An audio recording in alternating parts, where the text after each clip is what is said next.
As gamers, we tend to have very specific ideas about the sorts of times, places, and events in effect in the games we play.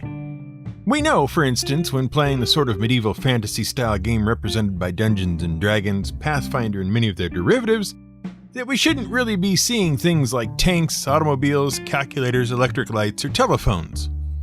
Sure, there are genres of games that might allow for all those things within the implied game world, and even specific settings within various core game systems that make room for them. But in the core games and the worlds they pretend to be set in, those sorts of things are beyond the scope of the medieval world they assume.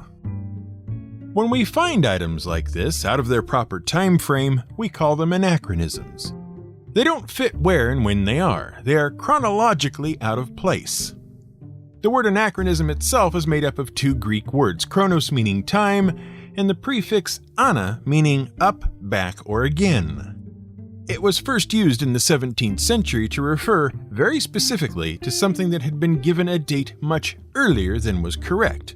It had been back-timed. For example, if you thought the word anachronism was first coined and used by the ancient Greeks, that would be an anachronism. There used to be a related word, parachronism, that meant you dated something later than was appropriate, like misremembering the end of World War II as 1950 instead of 1945. Apparently it wasn't a good enough word though, and dropped out of usage fairly quickly until anachronism covered pretty much any case of something being assigned an incorrect date. Then it morphed a bit more, until it also meant any object or person out of its proper time. You'd no more accept a laser gun as being appropriate to an age of castles and knights than you would a live stegosaurus running rampant in the Lord's bedchambers. Both seem wrong and out of place, and you'd have good reason to complain if this sort of thing happened in a game you thought was supposed to be strictly medieval in nature. Although both have happened in various adventures from D&D. Why? Well, because it's cool, at least for a little while. Which brings us to our point.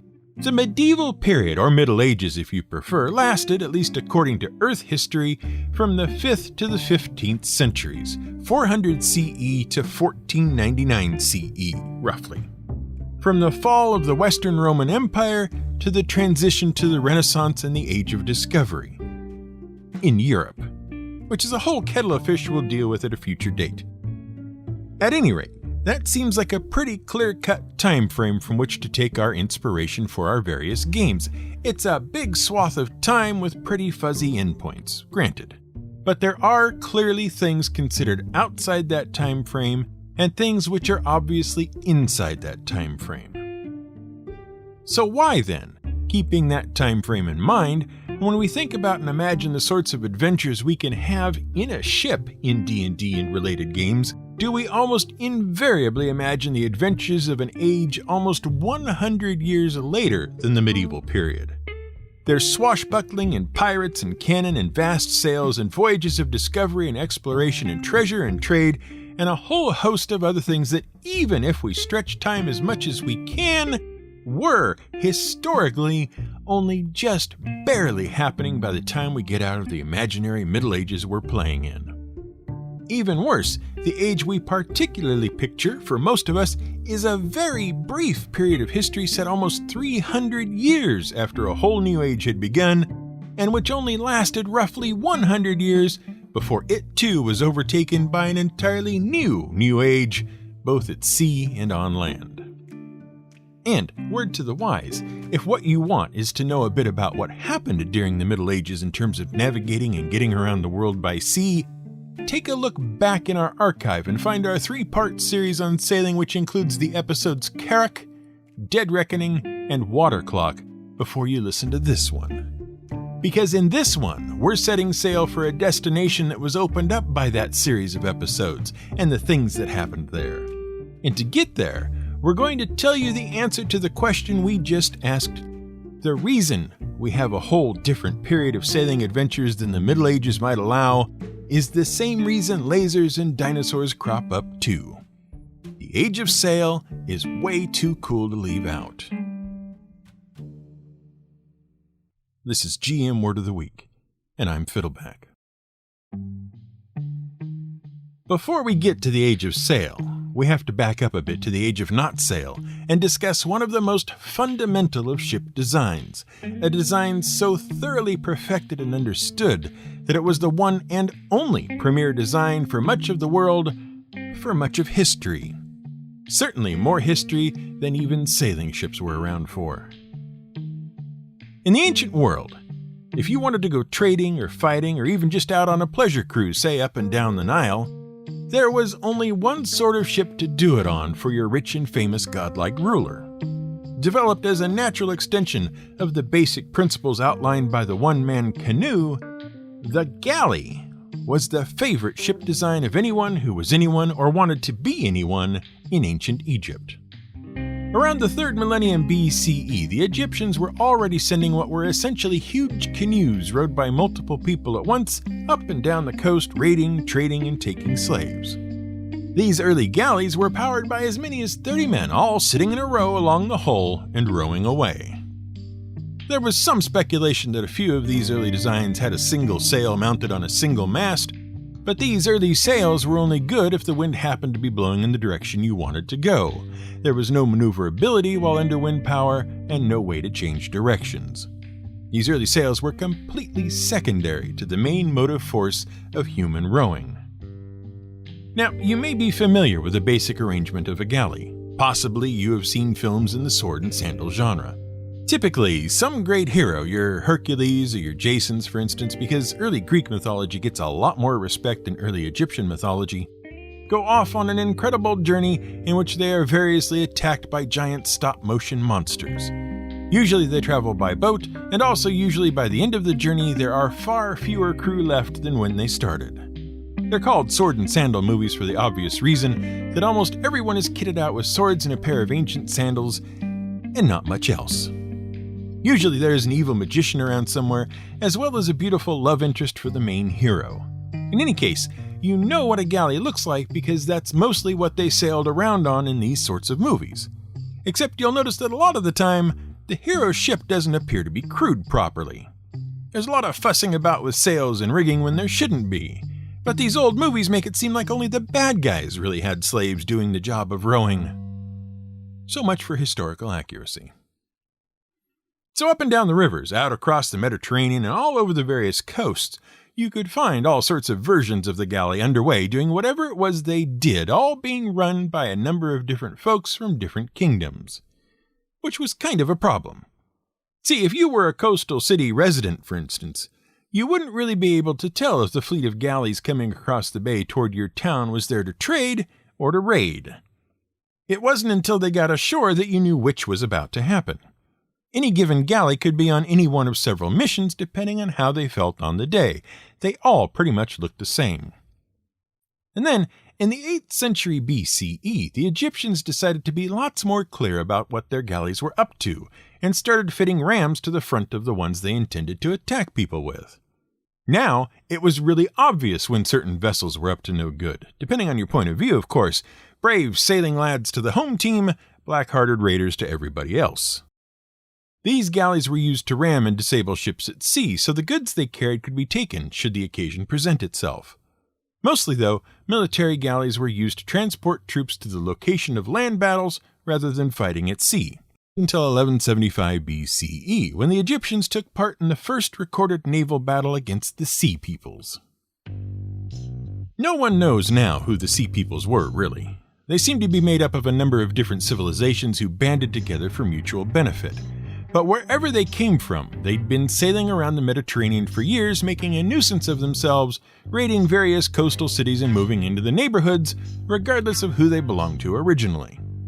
Eventually, this annoyed Egypt's Ramses III so much that he put together a naval force to complement his land force, and went out to make it clear to them that he didn't care who they were, they couldn't just go around squatting in people's houses, even if they had killed all those people off first. When the Sea People's forces split up into land and sea units, and the sea units tried to sail up the Nile in a coordinated attack, Ramses' ships were waiting for them there and wiped them out. Having learned nothing, the Sea Peoples tried the exact same thing again a couple of years later with the same result. And then, Ramses III, being a faster learner than the Sea Peoples, posted coastal watchers, and ambushed the Sea People's fleets with a purpose-built fleet of his own when they tried the exact same trick for a third time. Except this time, Ramses had had enough, sunk their ships, and dragged their men ashore, where each and every one of them was executed just to drive the point home, as it were. Hash finally settled, the naval campaign ended 3-0 in favor of the Egyptians.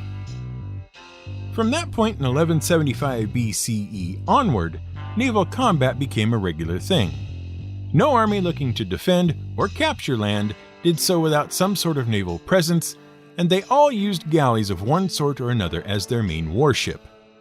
The Greeks, based on what was probably a Phoenician design at first, used and improved a galley with 2 rows of rowers, one atop the other, called a bireme, meaning 2 oars. The Romans, knowing a good thing when they saw it, improved on that design with a trireme, 3 rows of rowers. All of these developments were intended to make the galleys faster and more maneuverable, but it was soon discovered that there was an upper limit to how much could be done.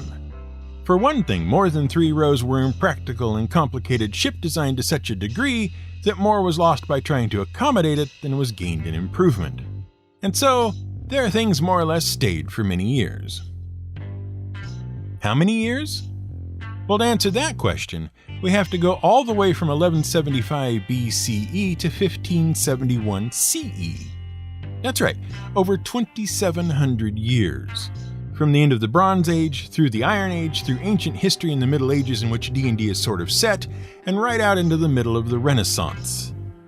That's how long the galley remained the fighting ship in all the navies of the world. If you wanted to have a fight with anyone, anywhere, you had to row your way there in a ship whose basic structure was first laid down by the ancient Egyptians. It's an amazing track record of successful design. But it all came to an end in 1571, at the Battle of Lepanto. The Ottoman Empire had been expanding throughout the known world for several years. Not only were they a powerful force on land, but their navy was incredibly effective in the Mediterranean Sea as well. In fact, the Ottomans hadn't lost a naval battle since the 15th century, and this, combined with their successes elsewhere in the world, was making the various powers of Europe very nervous indeed. Now, there's a lot to unpack regarding the Ottomans, their conquests and expansion, and the goings-on in Europe leading up to the Battle of Lepanto. It's all very interesting stuff, really, but it isn't something we have the time and wherewithal to go into, even if this were an episode just about the Ottomans. We've touched on them in various episodes before, but for now, let's just say they were a big, scary threat, and much of the world was very concerned about them just taking over everything because they looked almost unstoppable. Which is why Pope Pius V put together a group of heroes and called them the Holy League. Well, not heroes yet, of course, but it was certainly a collection of some of the most Catholic maritime states along the Mediterranean, gathered with an eye to stopping the Ottoman Empire's advances. The Pope assembled all his papal states, along with Naples, Sicily, Habsburg Spain, the republics of Venice and Genoa, the Knights of Malta, and the duchies of Tuscany, Savoy, Urbino, and Parma. In all, there were over 200 galleys, 100 assorted other ships, 50,000 infantry, 4,500 cavalry, and sufficient artillery to make it all go pop. In all, the Battle of Lepanto would be the largest naval battle seen in at least 1,000 years, eventually involving more than 400 warships, all fighting in close quarters. East sailed the Holy League out of Sicily. West sailed the Ottoman Empire out of their naval base in Lepanto, commanded by Ottoman Admiral Ali Pasha.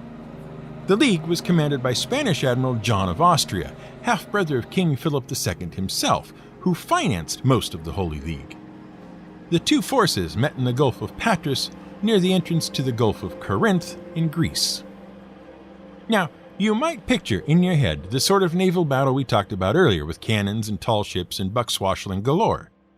Nothing could be further from the truth. First, remember we're still talking about galleys, which means a lot of rowing around trying to get into position.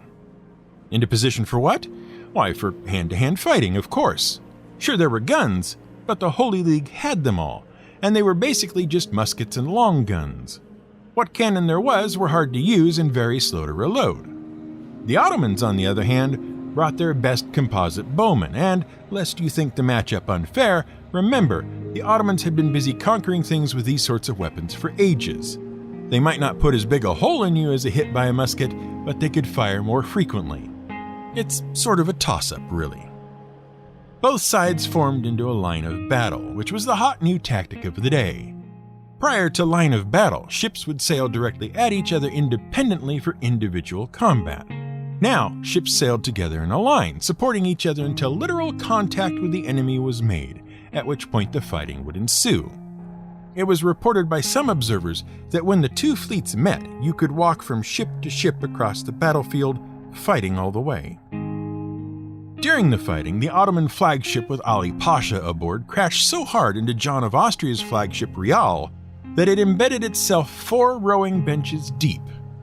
Pasha and his crew leapt aboard the Real amid the confusion, engaged the crew in hand-to-hand fighting, and nearly took the Real before another galley from the Holy League was able to mount a defense from the other side of the ship, drive the Ottomans back across the decks of both ships, and finally take the Ottoman flagship. In so doing, they killed everyone on board the Ottoman ship, including Ali Pasha.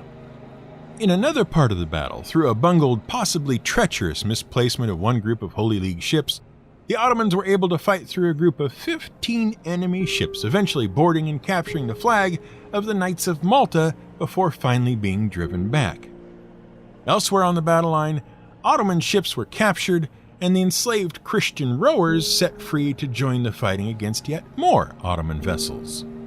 By the end of the day, though, the Ottoman troops ran out of weapons and were reduced to throwing oranges and lemons, much to the amusement of their Christian adversaries. The battle was over, and the Holy League had won. 30,000 Ottomans were killed to the Holy League's 7,500. The Holy League victory did 2 things. On the one hand, it marked the beginning of the Ottoman decline and the end of their empire's westward expansion. From that point on, the Mediterranean was divided in half, Europe in the west and Turks in the east. Neither side gained any ground after that, but the Holy League had finally shown the Ottomans could be beat. From there, it was just a matter of time. The second thing the Battle of Lepanto did was mark the beginning of the Age of Sail. Never again would a naval battle be fought that was made up entirely of oar-powered ships. Gradually, more and more cannons were being added to ships, and the galley was ill-equipped to handle the extra weight, which sacrificed speed and maneuverability without gaining much in offensive capability. Along the way, improvements were being made in the design of sails, meaning that sailing ships were swiftly becoming more maneuverable and faster at even larger sizes than the galley, and could therefore handle having even more cannon mounted.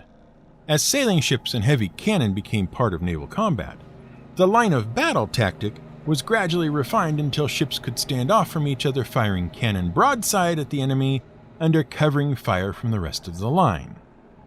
This proved so effective that the new galleon ships steadily replaced the old galley as the preferred fleet element.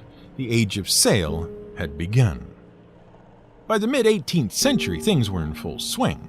Sailing ships were huge and complex. Millions of dollars in trade occurred on an almost weekly basis, with cargoes of spices, plants, and people crossing the Atlantic and Pacific every day. Hundreds of thousands of men were aboard ships somewhere in the world at any given time. Voyages of discovery, both scientific and political, were underway, and great naval powers plied the waves, both enforcing their empires and adding to them. A new golden age of sail was underway, marked by British victories over the Spanish Armada. And it would last, at best, 75 years at the outside, before the Age of Sail, golden or not, came to an end forever. On March 8, 1872, terrible things were happening. The United States of America was in the throes of a civil war, and it's nearly impossible to say anything about the scope of that war and what it meant to the nation and its people without engaging in some form of cliché that you'll have heard 1,000 times before. So we won't. Instead, we'll just say that things were really messed up, and it would be some time before anyone could even begin to work it all out. A process still underway to this day. Near Norfolk, Virginia, was a place called Hampton Roads, just where two rivers run into the James River at Chesapeake Bay. A fleet of Union ships were engaged in blockading Confederate Virginia, preventing any international aid from reaching its ports. The Confederates, as you can imagine, didn't like this much, but they'd had little success in doing anything about it. The Union Navy had 5 ships on station enforcing the blockade. The sloop Cumberland and the frigate Congress were anchored in the channel. 2 steam frigates, the Roanoke and the Minnesota, and the sail frigate St. Lawrence were at nearby Fort Monroe. But when the Confederate ship CSS Virginia and a small complement of supporting ships was spotted on the morning of March 8th, all 3 set sail to intercept and promptly ran aground, effectively taking them out of the ensuing battle. Opening shots were exchanged between various support ships, but the Virginia just kept coming, not firing at all until she was in very, very close range to the Cumberland. Both Cumberland and Congress fired on Virginia to no effect.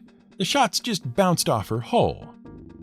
Using the attached ram, Virginia rammed Cumberland below the waterline and started her sinking, almost taking Virginia with her thanks to the force of the strike. When Virginia turned to attack Congress, her captain, having seen what happened to Cumberland, ran her aground to prevent her sinking. Eventually, when Virginia had been joined by other Confederate ships in the attack on Congress, the captain and crew surrendered and were removed from the badly damaged ship. Now, if you're having trouble placing the CSS Virginia in your memory of vague facts from the Civil War, it's because you know her under another name. And while this battle was the start of things, it wasn't until the next day's battle that things really came to a head and changed sailing and naval combat forever. See, the reason those shots bounced off Virginia's hull without doing much damage was because the Virginia was built using the steam engines and the hull from a former ship originally sunk by the Union Navy to prevent her capture at the start of the war.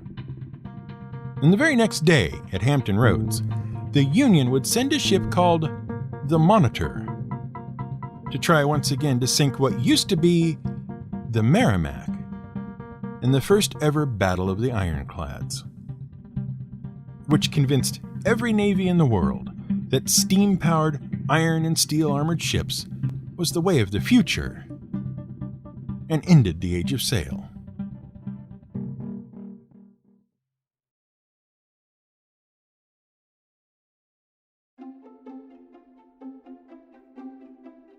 This episode of GM Word of the Week is brought to you by the kind contributions of our patrons on Patreon. If you've enjoyed this episode, and we hope you have, perhaps you'll consider joining the Patreon and making whatever contribution you feel comfortable making. You can find it by going to gmwordoftheweek.com and clicking the yellow banner at the top of any pages you find within. In return, transcript and early episode releases can be yours, among other things. If you're interested in finding out more about what things were like during the golden age of sail, this episode was inspired in part by Sons of the Waves, the Common Seaman in the Heroic Age of Sail by Stephen Taylor, which relies heavily on the writings of actual sailors at the time. An Amazon link to which you can find in our show notes. This episode was researched, written, and produced by Brian Casey, who is not really much of a sailor himself, but enjoys a good sea adventure. Music is provided by Blue Dot Sessions and Epidemic Sound. I can't control the wind, but I can adjust the sail.